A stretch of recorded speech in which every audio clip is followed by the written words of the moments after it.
Welcome to the MSDW podcast. I'm Jason Guppert, editor at msdynamicsworld.com. On this episode, we are talking about the broader role of commerce in enterprise software, how to define it as a category beyond retail, and where it sits within the Microsoft ecosystem. My guests, Kelly Mazur and Stefanie Richter of Evenica, share some of their latest thinking on investing in commerce and how they're talking to customers and partners about challenges that they're facing in a range of industries. Evenica is the sponsor of this episode, and my guests offer perspective on the role of Dynamics 365 Commerce in various scenarios and industries, including manufacturing, professional services, and government. We also talk about new ways to transact online, building effective digital experiences, and use cases that go beyond traditional ideas about commerce solutions in the Microsoft channel. All right. Well, Steph, Kelly, welcome to both of you. Thanks for being here today. Thanks for having us, Jason. It was so great to be able to connect with you in Arizona last week. Yeah, it was great to talk to you. And I know you've both been busy at that event and talking a lot about sort of Evenica's perspective on commerce. Why don't we start with a couple of intros, and then we can get more into sort of what Evenica is thinking about when it comes to commerce. Sounds great. Yeah. So my name is Stefanie Richter, and I own business development globally at Evenica, which means I lead engagement with executives all over the world to talk about their commerce strategy. Hey, my name's Kelly Mazur. I own marketing and Microsoft partnership at Evenica. I have over 10 years marketing experience in both B2C and B2B. And in my role, I align Evenica to Microsoft's programs and their go-to-market approach. All right, great. Well, we're great to have you both here. And Steph, welcome back to you. I know we've had you on before. I thought we could start with just a little bit of definition. So how does Evenica define commerce? At Evenica, I think our definition of commerce is maybe a little bit different than our competition. And I think that's really where we bring added value as a company, right? We talk a lot about the conflict that naturally exists between ERP and CRM. So we believe that commerce exists where transaction meets interaction. And, this is something that we live day in and day out. We know that ERP is going to hold those keys to pricing and promotion. We know that CRM is all about understanding your customer holistically and being able to offer that 360-degree view of customer. On one side, we have a very transactional system that's a baked-in business process. The other side is more about how we can engage and see relevant information. But it's exactly in this struggle to coexist where I think the magic really is. Commerce is going to be like the schoolyard handshake or the glue that's going to connect these two competing systems who both want to be boss. And it's why commerce is so much more than just a shopping cart, right? This is about understanding an ecosystem, what's operating around them, how everything's going to interact. The reality is it's never going to be a one size fits all. This is all about, getting everything on the table, getting everything to play nicely together to solve a problem. But this is ultimately the beauty of a digital strategy, a commerce strategy. Yeah. And Steph, I'm going to repeat that tagline again, because I think it's really key to what we're doing here. Commerce exists where transaction meets interaction.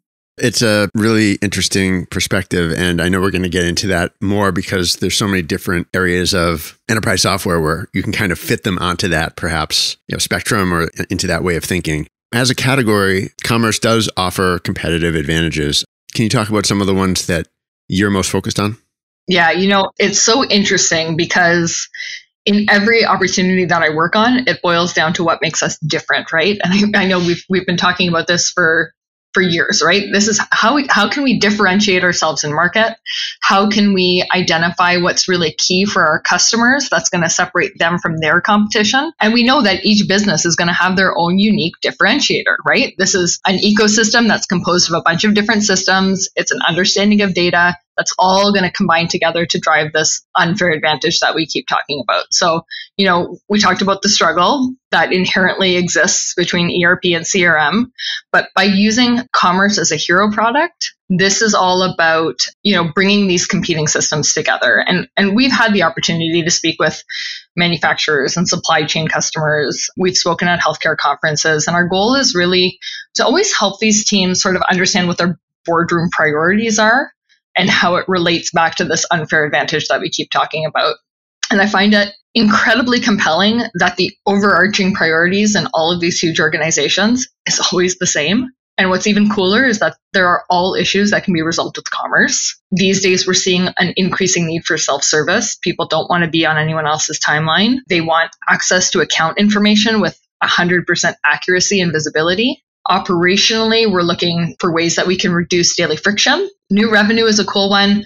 We think of this a lot like a digital pop-up shop, right? What can we sell today that we weren't able to sell yesterday? And there's all these new opportunities in D2C, B2B, right? We see this a lot in manufacturing, especially post-pandemic. We think of like a manufacturer who sells a machine with products that will wear over time. So the example in my mind is like a digital whiteboard with a burnt out bulb. Traditionally, these products would be sold through a distributor, but obviously there are a variety of makes and models, right? It doesn't make sense financially or operationally for a distributor to be able to carry all of those bits and pieces. So by offering a D2C direct to consumer strategy, it's going to improve the customer experience. It's going to relieve pressure from those distributors and ultimately introduce a new revenue channel for the manufacturer, right? So in every opportunity that I'm in, I'm looking for these code words because that's when we know we're getting to the heart of their commerce strategy. And I know that this is ultimately where we have the power to unlock that unfair advantage. Yeah, and I'd really want to just challenge our listeners there to pull up any annual report for any company and read what boardroom priorities they've mentioned. Because regardless of industry, what we've identified is that every annual report touches on one or more of these priorities that Steph just talked about. And what's interesting is that these reports may not use the word commerce to describe their required solution, but we know that each of these priorities can be solved by creating unfair advantage using commerce. Yeah, interesting. And I wonder, maybe just as a bit of a follow-up, when you're talking to organizations, I'm curious whether or how well their vision is already set when it comes to some of these opportunities, right? Because some of the ones that you're talking about are interesting and they're also, fairly sophisticated. So I wonder if there's either disagreements sort of in vision that executives perhaps share in some organizations, or whether some people need to be sort of sold on some of these opportunities to really pursue them. I think once we can identify what those boardroom priorities are, it becomes a very easy conversation. Because again, I don't think they really recognize that these issues can ultimately be resolved through commerce because commerce has these capabilities, right? So this is something that we, reiterate over and over again. Commerce is not just a shopping cart, right? Commerce is not only e-commerce. The implications of the pandemic have had a serious impact on our ability to purchase. We have had to rapidly adapt. So I think when we think about commerce as a whole and as a solution, that's where we can really show our added value. And that's what really brings the difference to our customers. Let's talk about this from an industry perspective. I know retail is obviously one that comes to mind when you talk commerce generally, but are there areas beyond retail that you are talking to companies about for putting commerce to work, really? As a company, we've really embraced and aligned to these Microsoft industry clouds and used them as a baseline to form our commerce strategies. And we're getting really awesome traction in the market based on our approach. And we've developed some really cool use cases, right? But where it gets really sticky is when we've been able to take it to the next level with that unfair advantage. Yeah, and being highly invested in Microsoft, we spent a lot of time in understanding and investigating the industry cloud strategy. So working with customers, we've been able to unlock solutions specific to their needs. So we can run through a few examples here. We'll kick it off with healthcare. So personally, I got to be a part of healthcare where we have a high growth customer. And in that project, we did a bottom-up approach to understanding all the components of Microsoft's cloud for healthcare, where patient experience and compliance were top of mind. And that's where we really started to develop this, what we refer to as a commerce framework for patient engagement. In manufacturing, we've had a lot of success presenting our strategy, our approach to manufacturing teams across Microsoft in both SMC and enterprise. Yeah. And in automotive, we did some of the groundwork with a major automotive manufacturer, which was all about innovation and market testing. And with that team, we were really able to test out new commerce strategies specific for automotive. Beverage is a big one for us. We have a strong beverage play across U.S. distribution channels and state government. In media and entertainment, we've done a lot of really heavy lifting around professional sports. We have a mainstream customer that we worked with. And in that project, we worked on how we were going to bring their commerce strategies to life. This included how we bridge between point of sale, social media, ERP, and inventory management. And government is a neat one because it's all about that self-service portal, right? We talked about this a little bit in these boardroom priorities, but this is all about access to information, but also the ability to buy from the same place with no siloed systems. So we've gone to market with Microsoft in Canada around municipalities and strategies, and we're trying to apply that logic in the US too. But the thing I find so fascinating about these state municipal opportunities is that they all have the same overarching pain points. They tell us that every department has a different system. None of them talk to each other. As a citizen, you need 18 usernames and passwords, because whether you need to buy, pay for your property taxes or register for swim lessons for your kids or get a license for your dog, we found that by leveraging commerce as a hub, we can effectively influence a single source of truth. We can offer an improved customer experience, and we can ensure that municipalities have, one 360-degree view of their citizen instead of 18 versions. Yeah, actually, financial services is quite similar to government, where we saw a need for a self-serve portal that included complex transaction capabilities. So we've actually been working very closely with Microsoft to define that strategy as we go to market together. And, retail is an obvious one, but I'll touch on that a little bit. In retail, we're always looking to create a modern retail experience where we can use commerce to deliver a frictionless and consistent engagement across both online and offline channels.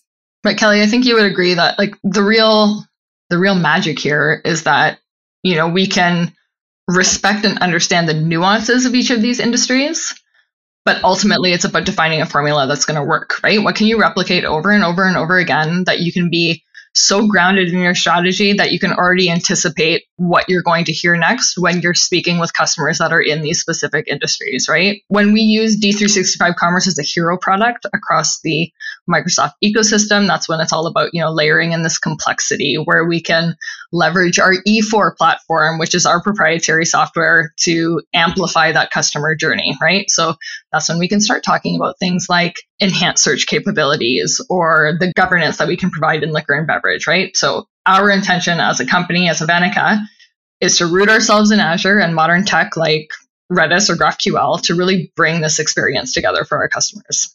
When it comes to working with Microsoft on these industry cloud plays and all the work that goes into those, for our listeners, can you talk any more about sort of how I'll let you choose, but how you either work with Microsoft to really augment what their sort of native industry cloud visions are, or perhaps how you come into client engagements where they are already kind of investing in Microsoft's cloud vision and looking to augment it themselves. Is there one or the other of those that you can speak to a little more? Because these industry clouds, obviously, they seem very prominent, sort of looking from the outside, but I'd love a little more insight into how they really come into play with customers. Yeah, so our alignment with the Microsoft industry teams as well as the field sellers has really empowered us to keep creating this unfair competitive advantage for our customers. And Steph, I don't know if you can speak to a little bit more about how we engage with customers, but on the Microsoft side, yeah, it really is that alignment that helps us go to market together. Well, it's interesting, Kelly. So we had an opportunity that we've worked on really closely with someone in the Canadian manufacturing space, for example. And when we first started to engage with this particular customer, we knew that they were on the acquisition trail. We knew that they had a lot of things going on as a company. We initially engaged with one business unit. They were in material handling, and it had everything that we expected in terms of this conflict that we were talking about earlier between ERP and CRM. But they came to us with really real concerns, right? We knew that their ways of sourcing and finding products could be better. They had a huge library of products that was in effect overwhelming their ERP. They were worried that it wasn't making for a super enjoyable experience for their customers either. But what we ultimately uncovered was that search was really going to be key to their company strategy, but it was more than search. It was about making it really fast, right? So from our perspective as a commerce partner, what we try to do is bring all of these priorities together, be able to define this unfair competitive advantage, in this case around fast search. And ultimately, we're able to take upwards of 150 million combinations of parts, understand that fitment, source the part, and be able to bring it to customer.